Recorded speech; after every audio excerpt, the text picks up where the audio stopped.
حضور نے فرمایا 4 میں سے بننا، 5واں نہ بننا ورنہ ہلاک ہو جاؤ۔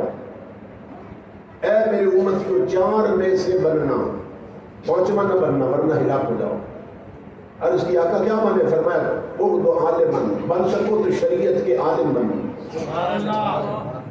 اور متعلمن، عالم نہ بن سکو تو پھر کسی عالم کے قدموں میں بیٹھنے والے طالب علم بننا، اور طالب علم بھی نہ بن سکو تو کیا کرنا؟ او محبن او مستمعن، پھر عالم کو سننے والے بننا، جہاں علماء بولتے ہوں انہیں جا کے سننا، پھر گویے نہ سننا، گلوکار نہ سننا، فلمیں ڈرامے اور گانے نہ سننا دیکھنا، فرمایا کہ شریعت کے عالم قرآن اور حدیث پڑھے انہیں سننے والے بننا، اور محبن، فرمایا عالم بھی نہ بن سکو، طالب علم بھی نہ بن سکو، اور علماء کو سننے والے بھی نہ بن سکو، تو پھر ایسا کرنا جہاں بھی علماء رہتے ہو ان سے پیار اور محبت کرنے والے بننا، علماء سے پیار کرنے والے بننا، پھر تمہاری بیڑی بن جائے۔ اس لیے امام الانبیاء کے غلام ہوتا تاجدار کائنات کی شریعت کی طرف آئے۔ حضور کی 2 حدیثیں ہیں، ایک ہی وارننگ اور تنبیہ سے شروع ہو رہی ہیں۔ امام الانبیاء نے فرمایا لا یؤمن احدکم، تم اس وقت تک مومن نہیں ہو سکتے۔ کب تک؟ بات کہاں سے شروع کی؟ تم اس وقت تک مومن نہیں ہو سکتے۔ کتنی توجہ دلائی حضور نے، تم مومن نہیں ہو سکتے اس وقت تک حتیٰ تکون احب الیہ من والدہ وولدہ والناس اجمعین، جب تک اپنے ماں باپ، اپنی اولاد اور سب سے بڑھ کر مجھ سے محبت نہ کرو۔ اور فرمایا تم اس وقت تک مومن نہیں ہو سکتے۔ دوسری حدیث لا یؤمن احدکم، تم میں سے اس وقت تک کوئی مومن نہیں ہو سکتا حتیٰ یکون ہواہ تبعا لما جئت بہ، جب تک اس کی طبیعت میری شریعت کے تابع نہ ہو جائے۔ یعنی طبیعت پر نہ چلو، نبی کی شریعت پر چلو، من چاہے پہ نہ چلو، رب رسول کے چاہے پہ چلو۔ امام الانبیاء فرماتا تب تک مومن نہیں بن سکتے جب تک تمہاری طبیعت شریعت کے تابع نہ ہو جائے۔ لوگوں کو اتنا دین کا شوق تھا اور اتنا اس پر افسوس ہوتا تھا اگر دین کا کوئی مسئلہ معلوم نہ ہوتا، کہ ایک جوان نہ کافروں کی قید میں آ گیا، مسلمان جوان کافروں کی قید میں آ گیا، اس نے کئی کافر مارے تھے میدان جنگ میں، لیکن پکڑا گیا، انہوں نے قید کر دی۔ اب کافر سوچنے لگے کہ اس جوان کو کیسی سزا دی جائے، اچانک مار دیں تو پھر اس نے تو ہمارے کئی مارے ہیں، تو اچانک مر جائے گا، ایسی سزا دیں نہ اس کو عبرتناک کہ مزہ آ جائے۔ تو کسی نے مشورہ دیا کہ ایسا کرو، کہیں سے نا شیر لے آتے اور شیر کو 3 دن بھوکا رکھتے ہیں، جب وہ بھوک سے پاگل ہو جائے گا نا شیر، پھر شیر کو اس کے کمرے میں داخل کر دیں اور پھر کھڑکیوں سے تماشا دیکھیں گے کہ شیر کس طرح اس کی بوٹی بوٹی کرتا ہے۔ انہوں نے کہا یہ ٹھیک۔ وہ کہیں سے شیر لے آئے اور شیر جو تھا اس کو بھوکا رکھا انہوں نے 3 دن۔ 3 دن کے بعد بھوکا رکھ کر نا جب اس کو سارے اکٹھے ہو گئے اور چھوڑا نا کمرے میں، تو اللہ کا کرنا ایسا کہ اس وقت وہ مجاہد جو تھا وہ سجدے میں تھا، چادر بچھا کے نماز پڑھ رہا تھا۔ شیر بھاگ کر گیا جوان کی طرف اور جوان کو اس نے کاٹنا چاہا، شیر اس کے تلوے چاٹنے لگ گئے، قدموں میں بیٹھ کر نا تلوے چاٹنے لگ گئے۔ اس نے سجدے سے سر اٹھایا، اس نے سلام پھیرا جوان میں، سب سے پہلے اپنے پاؤں دیکھے، اپنی ایڑی دیکھی اور رونے لگ گیا۔ وہ جو کافر دیکھ رہے تھے انہوں نے کہا تو موت سر پہ دیکھ کے ڈر گیا، بڑا بزدل نکلا ہے۔ اس نے کہا میں موت سے نہیں ڈرا، جس کو تم نے موت بنا کے بھیجا تھا وہ تو میرے تلوے چاٹ رہا ہے۔ میں رو اس بات پہ رہا ہوں کہ مجھے شریعت کا یہ مسئلہ معلوم نہیں کہ شیر کی تھوک پاک ہوتی ہے کہ ناپاک ہوتی ہے۔ میں شیر سے ڈر کے نہیں رو رہا ہوں، وہ تو میرے تلوے چاٹ رہا ہے، لیکن اس نے تلوے چاٹے اور تھوک لگ گئی میرے کو۔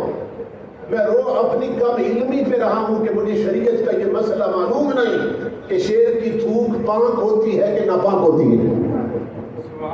دیکھو ان کا رونا کیا تھا جوانوں کا، کہ شریعت کا مسئلہ معلوم نہ ہو تو روتے تھے، اور آج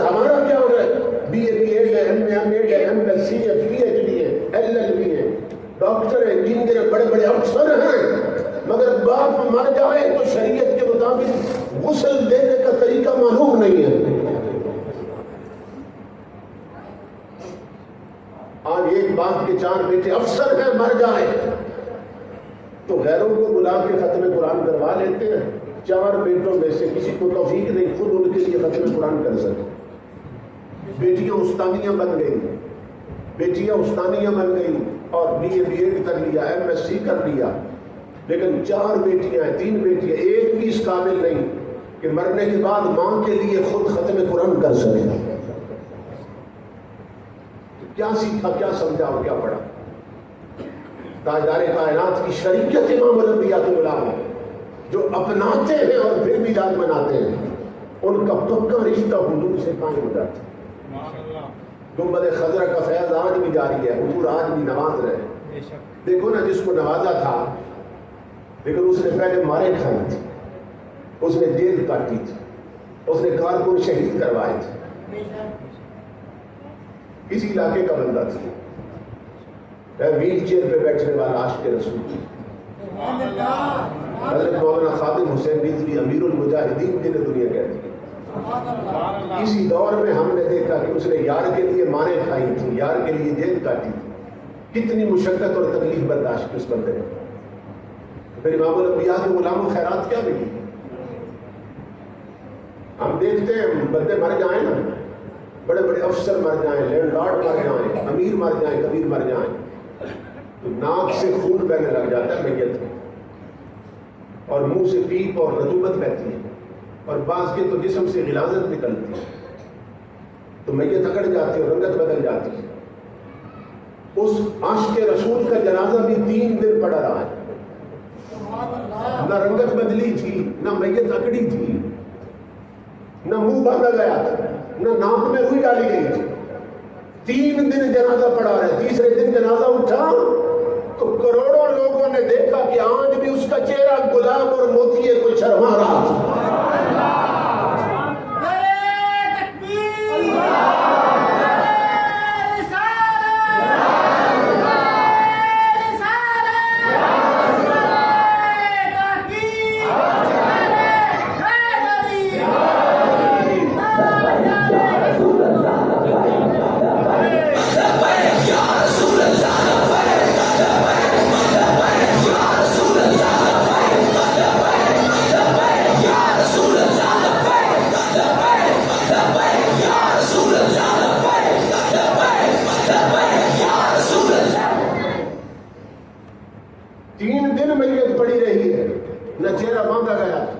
ناک میں روئی ڈالی گئی.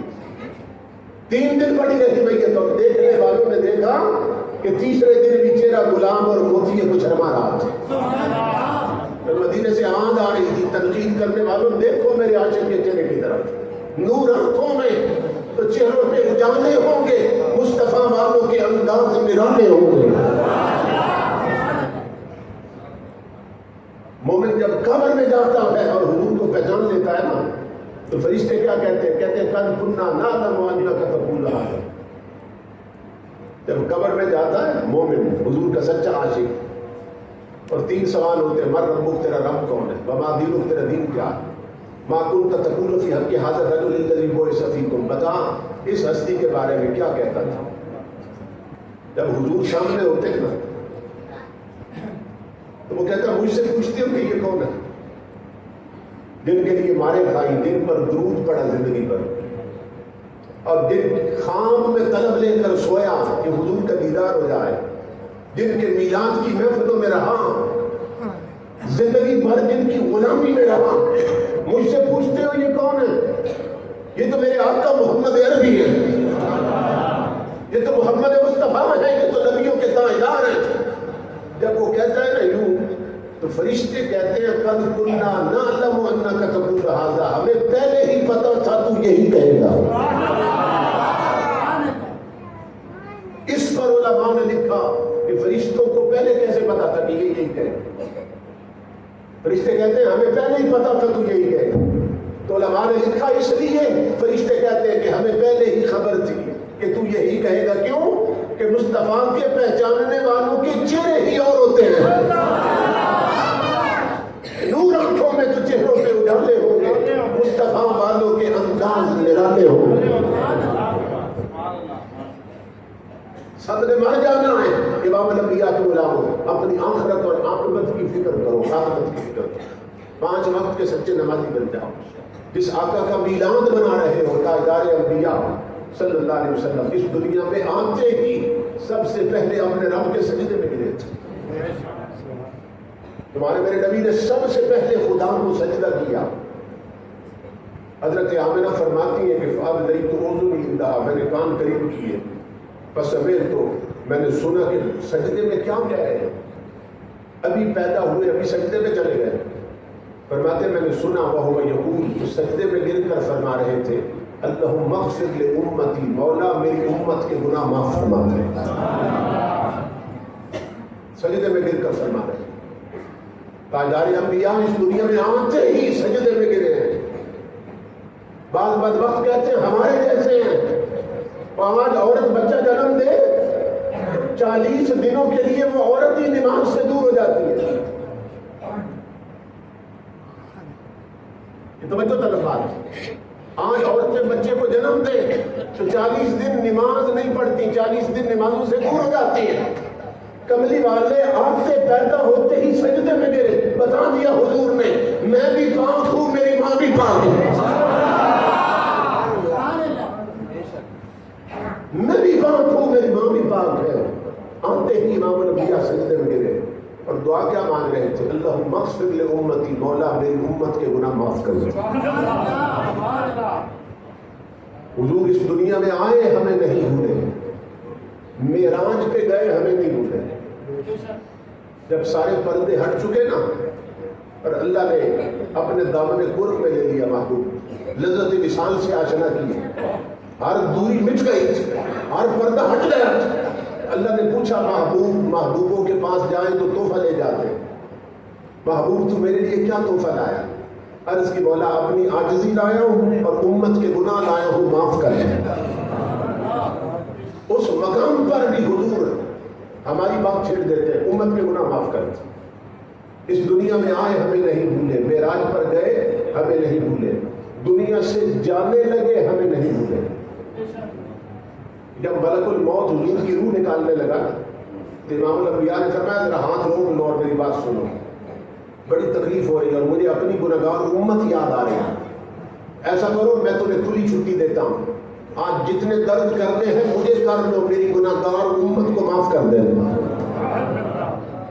اس دنیا سے جا رہے ہیں ہمیں نہیں بھولے۔ قبر میں جا رہے تھے، حضرت فضل بن عباس کہتے ہیں کہ میں ان لوگوں میں تھا جو حضور جسد اقدس کو نہ جسد نبوت کو قبر میں اتار رہے تھے۔ کہتے ہیں میں نے جب دیکھا نا حضور کے ہونٹوں کی طرف تو رأیت شفتیہ یتحرک، تو حضور کے دونوں ہونٹ حرکت کر رہے تھے۔ میں نے کان قریب کیے، قبر میں جا رہے تھے، حضور کو قبر میں رکھ رہے تھے، تو کان قریب کیے سنوں تو صحیح کیا کہتے ہیں، تو وہی آواز آ رہی تھی اللہم اغفر لامتی، جو پیدائش کے وقت آئی تھی، مولا میری امت کے گناہ معاف کر دے۔ حضور اس دنیا میں آئے ہمیں نہ بھولے، معراج پر جائیں ہمیں نہ بھولے، دنیا سے جانے لگے ہمیں نہ بھولے، وہ قبر میں اترنے لگے ہمیں نہ بھولے، قبر میں حضور اپنی قبر میں جائیں ہمیں نہ بھولیں، ہم اپنی قبروں میں جائیں وہ ہمیں نہ بھولیں، ہماری قبروں میں بھی حضور جلوہ گر ہو جائیں، جلوہ فرمائیں، وہاں بھی ہمیں نہ بھولیں، اور ان کے میلاد کے دن آئیں اور ہم انہیں بھول جائیں، تو بتاؤ اس سے بڑھ کر نمک حرامی کی بات کون سی ہے؟ صدائیں درودوں کی آتی رہے گی جنہیں سن کے دل شاد ہوتا رہے، خدا اہل سنت کو آماد رکھے، محمد کا میلاد ہوتا رہے۔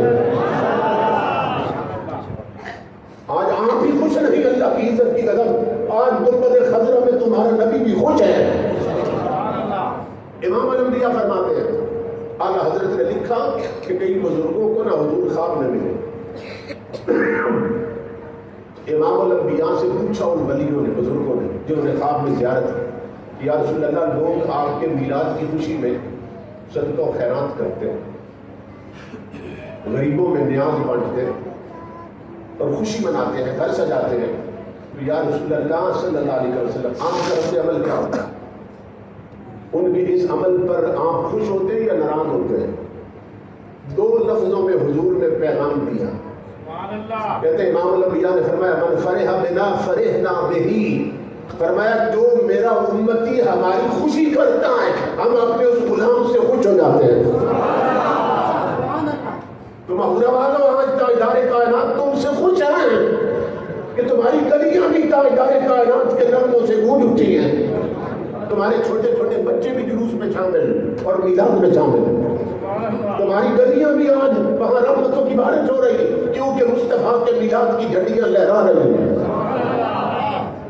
محدث ابن جوزی لکھتے ہیں کہ جس مقام پر حضور کا میلاد ہو نا اس پر اتنی رحمت اترتی ہے کہ 1 سال تک 100 فرشتہ اس جگہ کی زیارت کرتا رہتا ہے. آپ سب کو مبارک ہو کہ اپنے آقا کا میلاد منایا، اور چھوٹے بھی آئے، بزرگ بھی آئے، بچے بھی آئے. سب نے آج ایسے لگ رہا تھا ہر بچے کے چہرے پر محمد لکھا ہوا نظر آ رہا ہے. اتنا خوش ہے ہر بچہ. چھوٹی چھوٹی بچیاں آئیں. اللہ رب العزت حضور کے توسل سے حقائق کو سمجھ کر ماننے کی اور عمل کی توفیق عطا فرمائے. ہماری کوتاہیوں اور غفلتیں معاف فرمائے. ہمارے ملک کے حال پر رحم و کرم فرمائے اور فلسطین کے مسلمانوں کو کامیابیوں کا مرانی سے نوازے اور اپنی خصوصی مدد شامل حال فرمائے. وما علینا الا البلاغ.